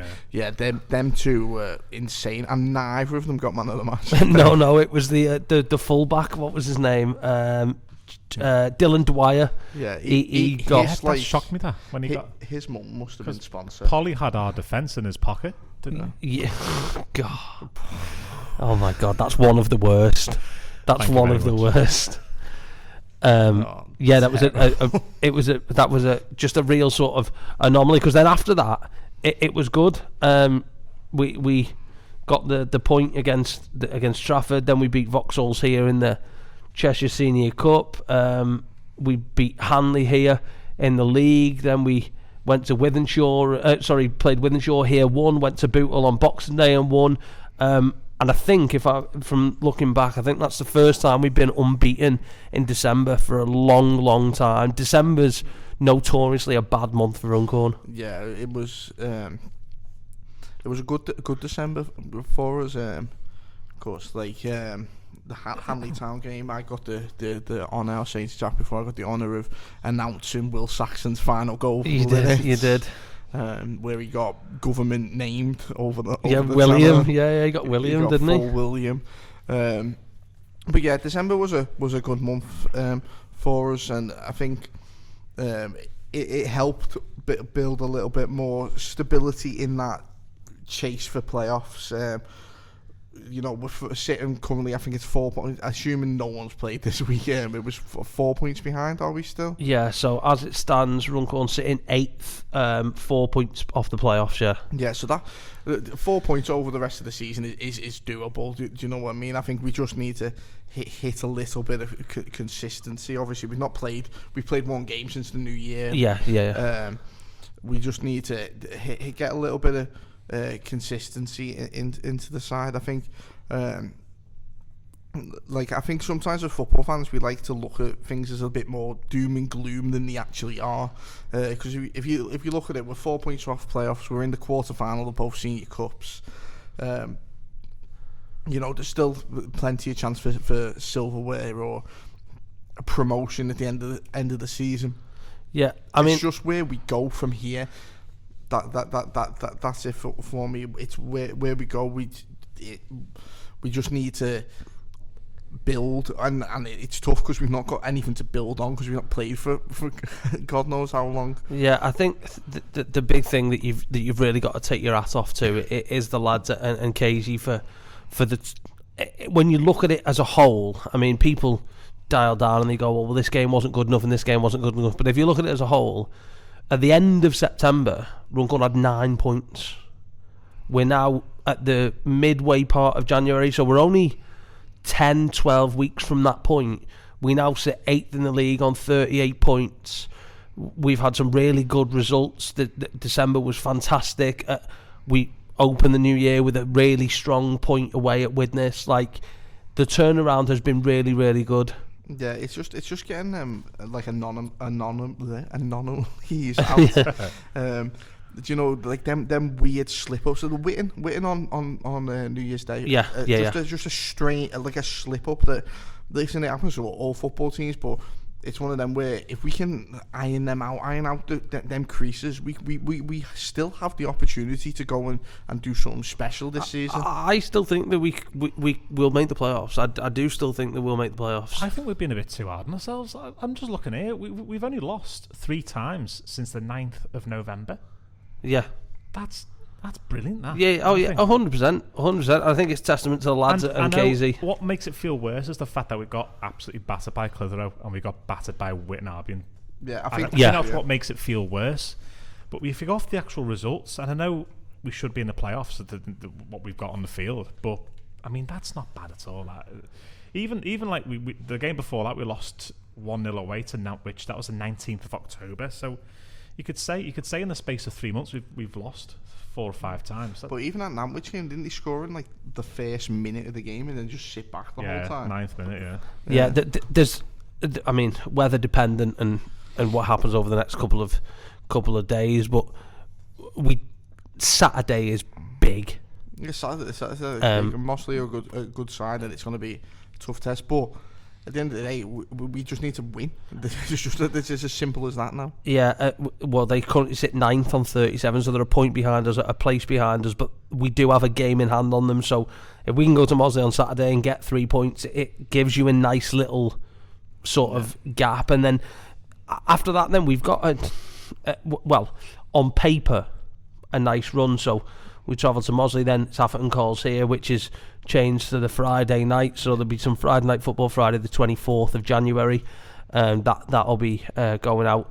Atherton currently sitting in 17th, but have had a resurgence under Cleggy since he came back in, and they've had some really good results. Then we travel to Newcastle Town, who are currently sitting 13th in the league, and then Vauxhall Motors here on the 8th. Obviously they're flying high still. They've had a really, really good start to the season. Yeah, the only thing about Vauxhall is that both times we've played them so far this season have looked awful. It's mad. Obviously we've beat them both games, but they've looked very poor when we played them. So it's maybe we're just that bogey team for them. Do you know what I mean? Every team has a bogey team. Ours was Hanley Town. We beat them twice this season, and now they don't want to talk to us anymore. Yeah, no one wants to be our friend anymore, do they? Yeah. But I think there's everyone's dropping points here and there unsuspectedly. Yeah. Like we're not doing bad against the sides that we should, well, not should, but could drop points against. Yeah. But dropping points against where we should really be winning. Thank you, T lady. Bovril lady. Bovril lady. Tracy Teasley. Yeah, Teasley. So yeah, I just think if we can go back into this next, I don't know what you call it, second half of the season, and get a bit of consistency, I think we'll be laughing. I mean, the next three are really good, but then I'm just looking at the table there. The Saturday the 8th, Saturday the 15th, Saturday the 22nd of February, we have 3 games that are real biggies. Vauxhall Motors, Nantwich Town and Chase Town, who are all in and around that area that we want to be. So if we can get wins, if you get maximum points from that, they're buzzing on. Oh, definitely. And to be they say if you go in for a playoff or a title, you win your home games and get a point on the road, you're doing all right. I mean, I would take point. I mean, Chase Town's a difficult place to go. We went there last year and it was tough. I mean, that'll be your first if you're there. I don't know if you're there, but I have back when they were in the league, our first season. Yeah. I was there. It was a very wet, horrible day. But they had a really nice Birmingham fan that I've found out isn't there anymore. So. Yeah, they've got a decent commentary facility, but it's a little bit out the way. It's difficult to comms from. It's right in the. It's a little bit like Hanley, but it's nicer. Yeah. But it's in that similar position of Hanley. And then it's sort of the season. Obviously, we finish on that final trip down to Hansford, which is the longest trip of the year. Could play them back to back if we get in the playoffs. Well, yeah. Well, I mean, they currently sit 5th. They're our closest. Well, I mean, as it stands, Hansford 5th on 42, Nantwich 4th on 43. So it's a little bit tight between those two. But that could be a biggie. One thing that needs fixing as well is the home form. I think that's what's killed us. The away form's been great, but the home form's been pretty poor. Yeah. But I mean, what could that be down to? Well, if you look at the league table, because it splits home and away, 12 games at home, 5 wins, 6 defeats, 1 draw, 13 away, 13 games played away, 6 wins, 4 draws, 3 defeats. So our on the road form has been better, 10 times better than our home form, which is strange because the Apex has always been a pretty big fortress for Runcorn. Yeah, I don't know if maybe the attendances have had an effect really, because I think they have. I think when we're away, we no matter, well, depending on the team, our away fans are there's more Runcorn fans than home fans. We take over everywhere we go. Whenever it's away, so when we're away, when the Runcorn fans are away, obviously a bit merry after the coach, they're making the noise that we outnumber. So there's no home support. So it's fully away support that the lads get. I think like with the less numbers at home, it's again we still outnumber the away fans. Yeah. But the atmosphere is not there as much because again, and it could be just down to. Listen, if I'm on a coach, if you're on the coach to Mossley on Saturday, you've had a couple of pints down you on the way. You're gonna be merry and loud, aren't you? Yeah. I always found like even when we used to be in the stands that like it's harder to like it's dead easy to get up for away games. Away games are like your bread and butter, aren't you? You want to go to an away game and you want to put on a show. Do you know what I mean? You want to be making noise, but then home games are a little bit more safer. So like when we were in the stands, like I used to drink when we went to away games, but I don't drink when I go to a home game. I don't drink when I'm here on a Saturday. So it's a different experience, isn't it? And I think at this season, with the form being greater away, it is down to it plays a part in the fans are much more up for it, much more like party atmosphere. Even look at Clitheroe. I know we got beat, but the fans were non-stop. The fans were terrific all game from start to finish. Like the only positive from that game was the fans, and I think that's what we're really blessed with is good a set of supporters who will support through thick and thin. I think we just need to. I think it's also a case of I think the lads also need to put on a display here. Goes hand in hand, doesn't it? Yeah.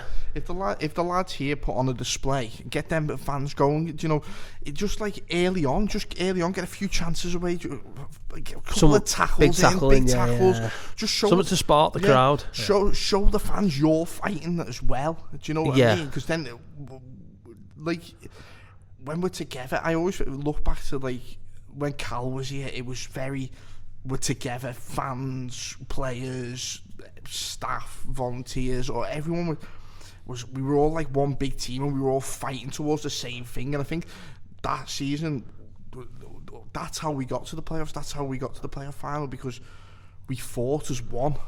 And I think it's just slowly like died down a little bit since Cal left. But I think we've got a really good chance now to put a run of form together, put a performance in.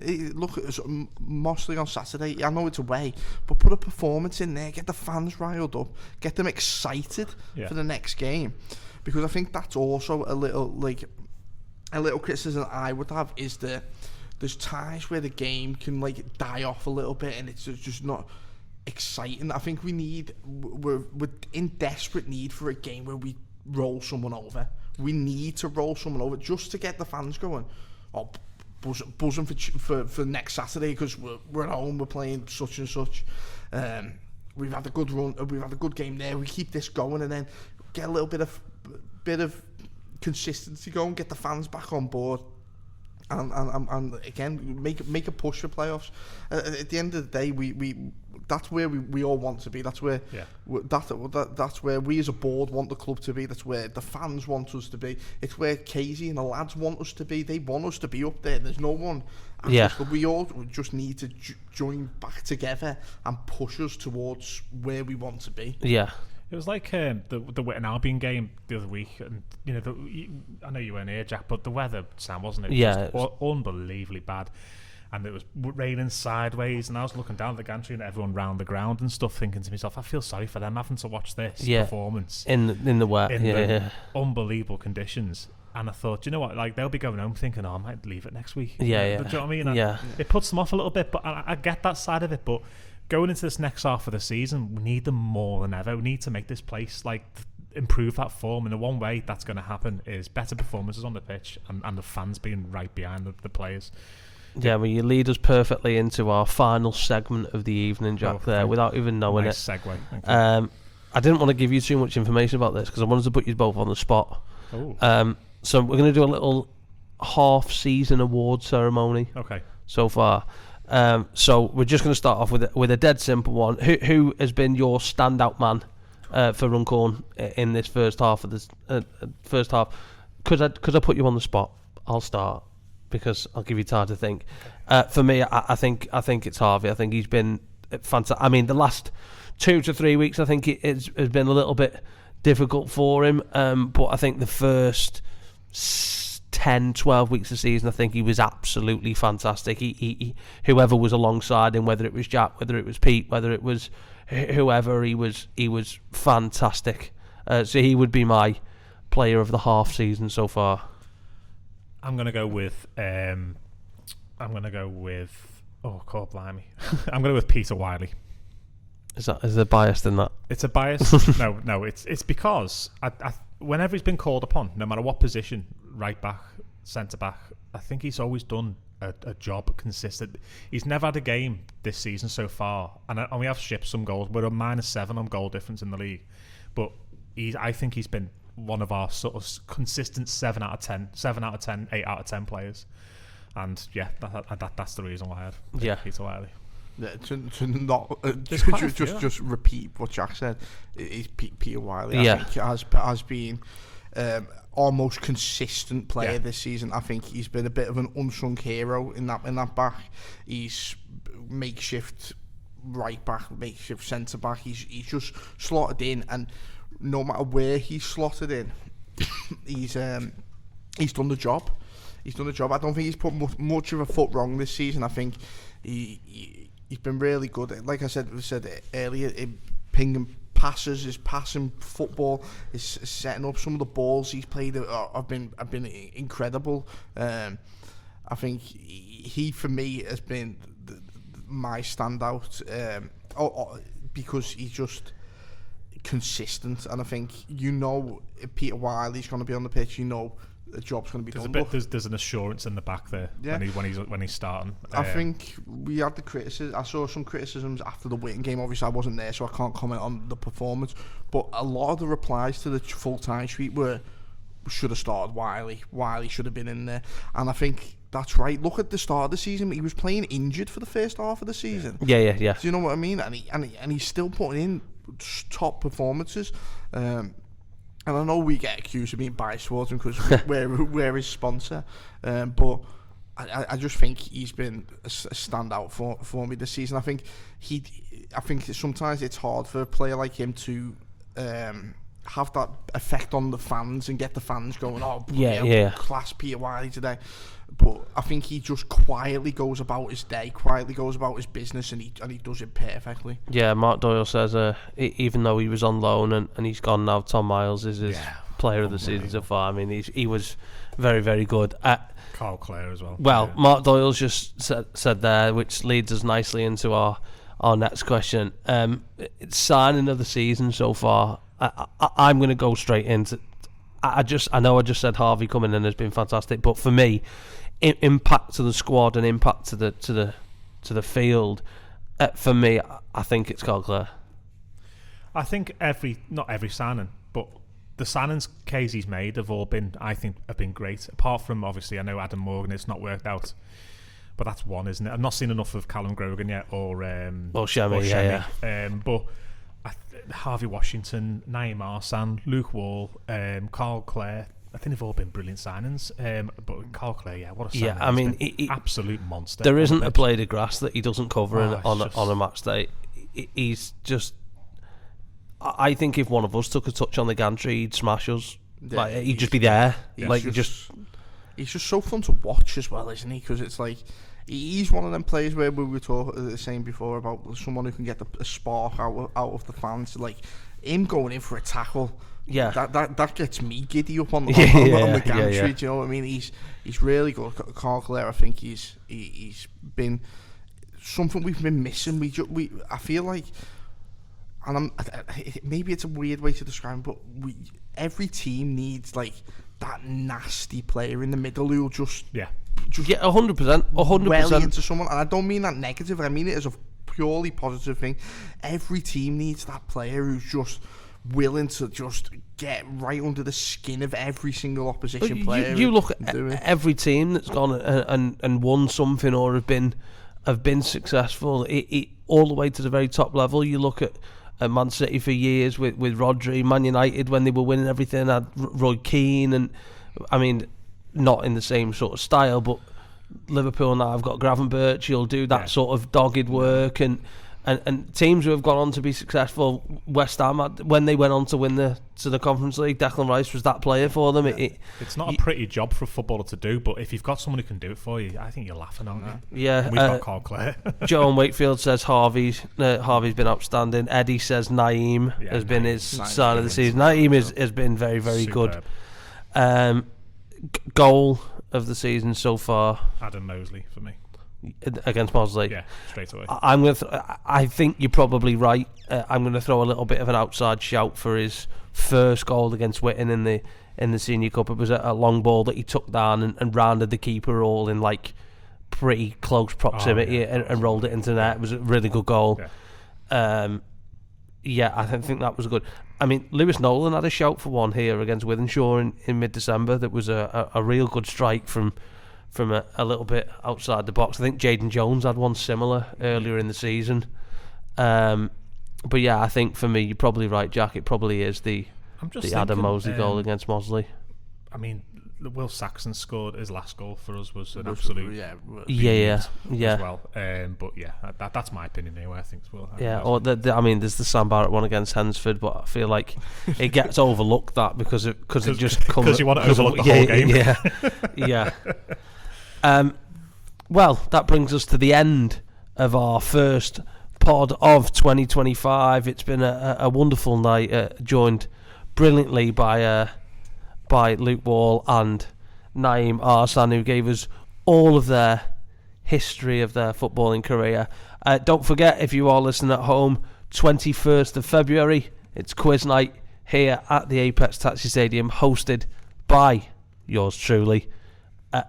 I promise you, and I'm not just saying this, I promise you, you don't want to miss it.